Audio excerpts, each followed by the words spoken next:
अगर रिटायरमेंट के बाद एक मंथली फिक्स इनकम चाहिए तो उसकी प्लानिंग आज से ही करनी पड़ेगी। किस एज में इन्वेस्टमेंट शुरू करें, क्या रिटर्न होने वाली है और कितनी मंथली इनकम हमें रिटायरमेंट के बाद चाहिए। अगर आप चाहते हैं कि रिटायरमेंट की एज तक पहुंचने के बाद आपको हर महीने 1 लाख रुपए मिलने लगे तो इस पॉडकास्ट को देखिए और जानिए कि किस गवर्नमेंट की स्कीम में आपको इन्वेस्ट करना है और किस तरीके से रिटर्न जनरेट करनी है, कितना कॉर्पस आपका क्रिएट होता है और मंथली आपको अपनी इनकम में से कितना पोर्शन इन्वेस्ट करना है। तो आइए बात शुरू करते हैं सीए पुनीत रस्तोगी से, जिन्होंने हमें बताया डिफरेंट पेंशन स्कीम्स के बारे में, गवर्नमेंट बैक्ड स्कीम्स के बारे में और प्राइवेट कंपनीज की स्कीम्स के बारे में भी। तो आइए शुरू करते हैं आज का पॉडकास्ट। अगर हम कंपेयर करें सिप को और एनपीएस को तो क्या ज़्यादा बेनिफिशियल है? देखिए, ऐसा है कि रिटायरमेंट प्लानिंग वो सबसे ज़रूरी चीज़ है और सबसे लीस्ट प्रायोरिटी पर रखी जाती है हिंदुस्तानी मिडिल क्लास में। एनपीएस में क्या बाकी जो मार्केट में स्कीम्स हैं उनके बराबर रिस्क है या उससे थोड़ा कम है? एनपीएस मैनेज करने वाली कंपनियां तो सब प्राइवेट ही हैं, लेकिन एनपीएस को जो रेगुलेट कर रही है वो गवर्नमेंट कर रही है।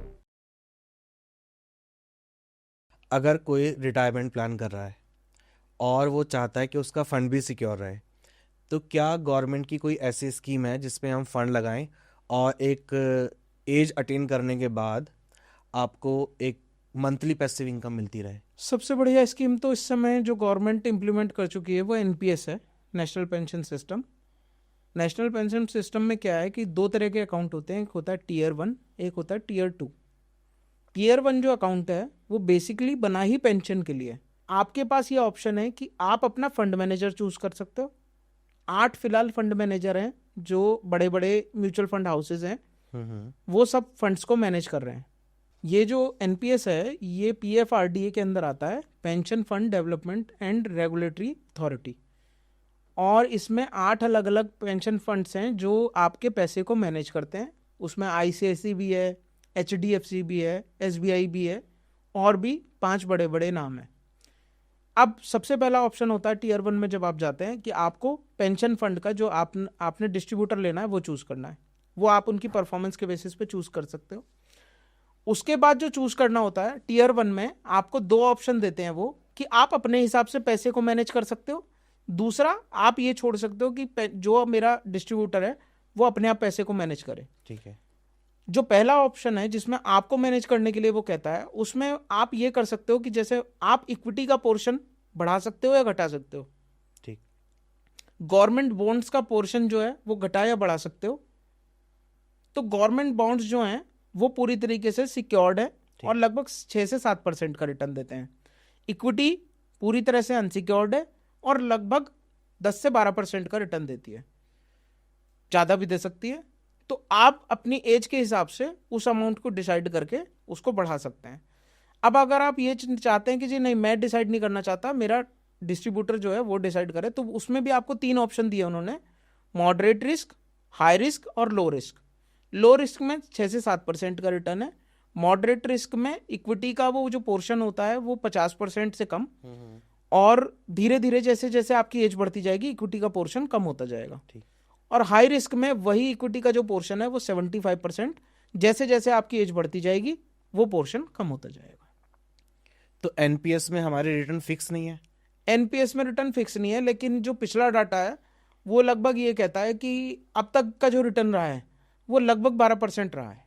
तो और क्योंकि गवर्नमेंट रेगुलेटर है तो कहीं ना कहीं जो प्राइवेट फंड हाउसेस जो इसे मैनेज कर रहे हैं उनकी भी रिपोर्टिंग सीधी गवर्नमेंट को है, तो इसलिए बहुत ज़्यादा इनसिक्योरिटी की बात नहीं आती। अगर हम कंपेयर करें सिप को और एनपीएस को तो क्या ज़्यादा बेनिफिशियल है? देखिए, सब कुछ डिपेंड करता है आपके डिसिप्लिन पे।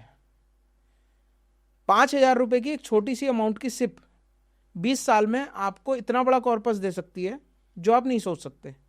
लेकिन सब्जेक्ट टू बात यह है कि आप इतने डिसिप्लिन्ड हो कि आप 20 साल तक उस 5,000 रुपए को लगातार एक तो इन्वेस्ट करते रहें, दूसरा आप उसकी तरफ ना देखें।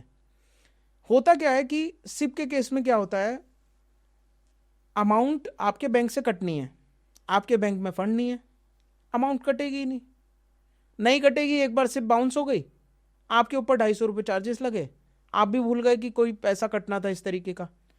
तो यहाँ पर बात आती है सारी डिसिप्लिन की। अगर आपके अंदर वो डिसिप्लिन है कि आप अमाउंट को रेगुलर इन्वेस्ट कर रहे हैं, उसकी तरफ देख नहीं रहे, तो सिप से बेटर कोई ऑप्शन नहीं है।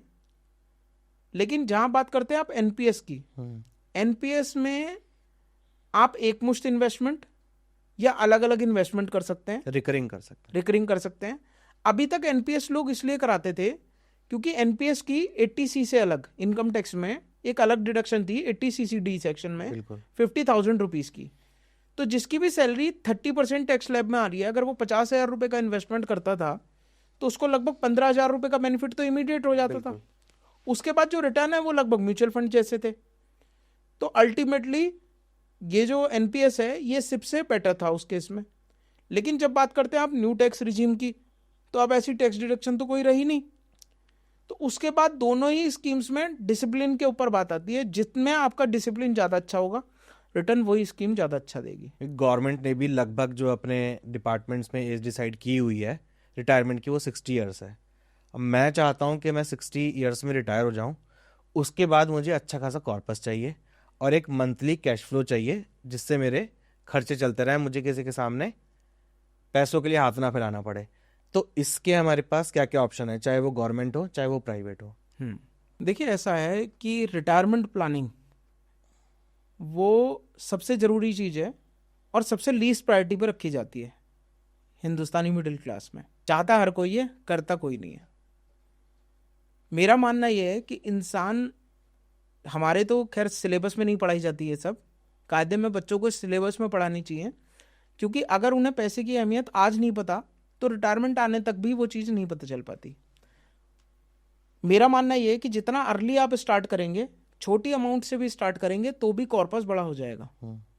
जितनी देर आप करेंगे आपको अमाउंट ऑफ कंट्रीब्यूशन उतना ही बड़ा करना पड़ेगा, कॉर्पस उतना ही बड़ा नहीं बन पाएगा। तो इसमें हमारे पास बहुत सारे ऑप्शन हैं। बहुत सारी इंश्योरेंस कंपनियां पेंशन प्लान के नाम से इंश्योरेंस बेच रही हैं। हालांकि मैं उनके बहुत ज़्यादा फेवर में नहीं हूँ, क्योंकि मैंने कई बार चेक किया, उनका जो रिटर्न है लगभग 4 से 5% का ही पर एनम बैठता है। ओके।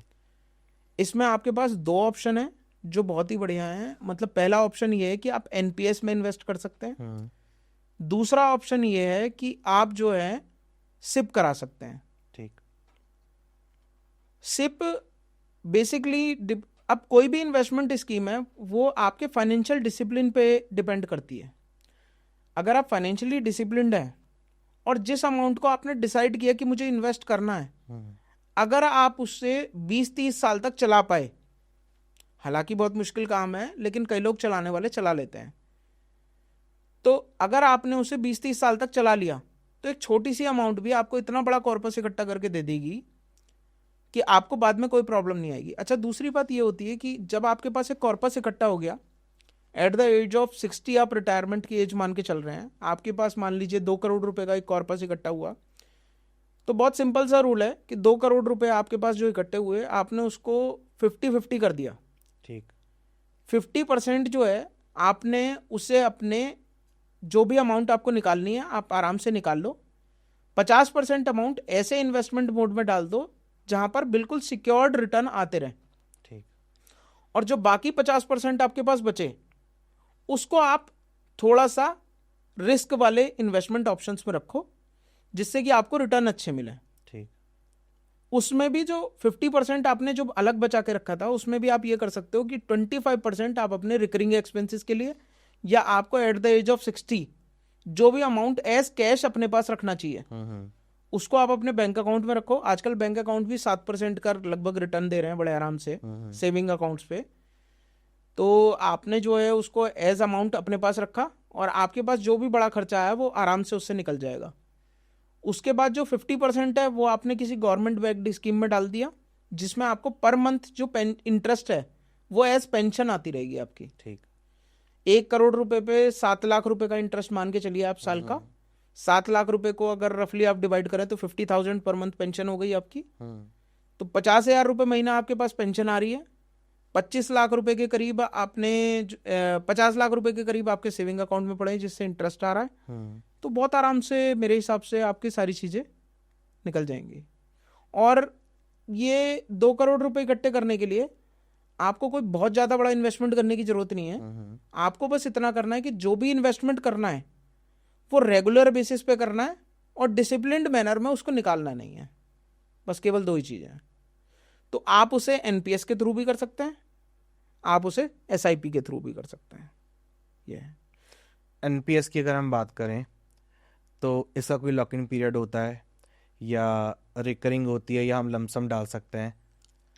देखिए, सिप में भी और एनपीएस में भी, दोनों में ही आपको लमसम और इंस्टॉलमेंट दोनों ऑप्शन मिलते हैं। सिप का तो मतलब ही सिस्टमेटिक इन्वेस्टमेंट प्लान है, तो वो तो आपको ऑप्शन देता ही है कि आप पर महीने, पर क्वार्टर, पर हाफ ईयर, या फिर जैसे आप डालना चाहें, मतलब हफ्ते में, महीने में 4 बार भी डालना चाहते हैं तो वो 4 बार का भी ऑप्शन देते हैं, उन्हें कोई दिक्कत नहीं है। ठीक।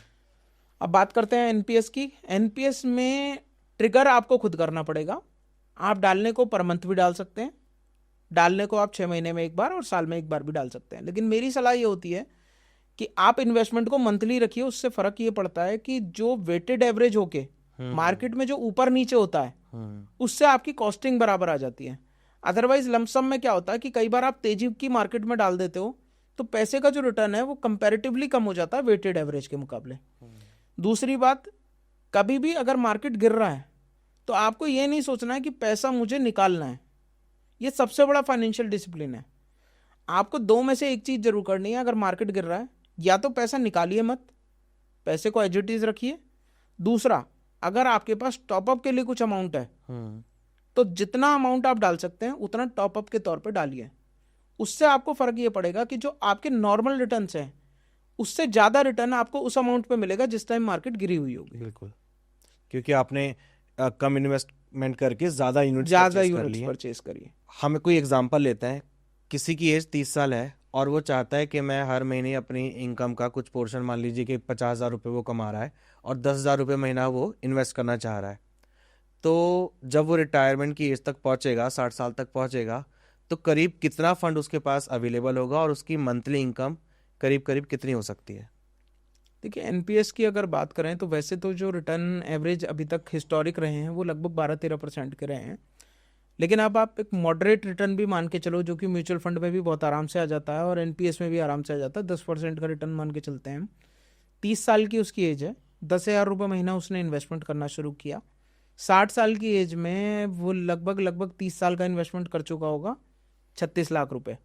उसका जो कॉर्पस बैठेगा वो तकरीबन 2,28,00,000 या 2,30,00,000 रुपए के करीब बैठेगा, जिसमें कि वो ये कर सकता है कि 40% अमाउंट जो है वो बिल्कुल लमसम ले ले उस 2,28,00,000 रुपए का, जो कि रफली बैठेगा 1,12,00,000 रुपए के करीब। 1,12,00,000 रुपए में वो अपना जो भी अपने खर्चे करना चाहता है या जो भी अपने फाइनेंशियल गोल्स पूरा करना चाहता है वो कर सकता है। और उसके बाद जो बाकी अमाउंट बची, लगभग 1,10,00,000 रुपए के करीब, उसको वो ऐसे मिड में इन्वेस्ट कर सकता है जिसमें उसकी गारंटी बिल्कुल 100% और सिक्योर्ड हो। तो अगर आप 7% का भी इंटरेस्ट रेट मान के चलें, जो कि गवर्नमेंट सिक्योरिटीज़ में बड़े आराम से मिल जाता है, तो आप ये मान के चलिए कि 60,000 रुपये महीना उसकी पेंशन हो जाएगी। और जो उसके पास लमसम एक अमाउंट आई है, अगर वो उसे भी थोड़ा बहुत इन्वेस्ट कर देता कहीं भी, इवन सेविंग अकाउंट में भी रख लेता है, तो भी आप ये मान के चलिए कि लगभग वो 1,00,000 रुपये महीना की पेंशन के लिए आराम से एलिजिबल हो जाएगा। अगर हम सर रिस्क की बात करें तो एनपीएस में क्या बाकी जो मार्केट में स्कीम्स हैं उनके बराबर रिस्क है या उससे थोड़ा कम है? देखिए, एनपीएस में रिस्क थोड़ा सा कम है। उसका कारण ये है कि एनपीएस मैनेज करने वाली कंपनियां तो सब प्राइवेट ही हैं, लेकिन एनपीएस को जो रेगुलेट कर रही है वो गवर्नमेंट कर रही है, जहां पर उसका डायरेक्ट एक तरह से इंटरफेरेंस है। दूसरी बात, एनपीएस जो है वो 100% इक्विटी नहीं लगाते कभी भी। उसमें इक्विटी जो है वो आपको ऑप्शन देते हैं कि साल में आप 2 बार उसे चेंज भी कर सकते हैं अपने इक्विटी एलोकेशन को। और अदरवाइज जो उनकी टेलर मेड स्कीम है उसमें भी जैसे जैसे आपकी एज बढ़ती जाएगी वैसे वैसे इक्विटी एलोकेशन कम होता जाएगा। तो कहीं ना कहीं सिक्योरिटी बहुत ज़्यादा है।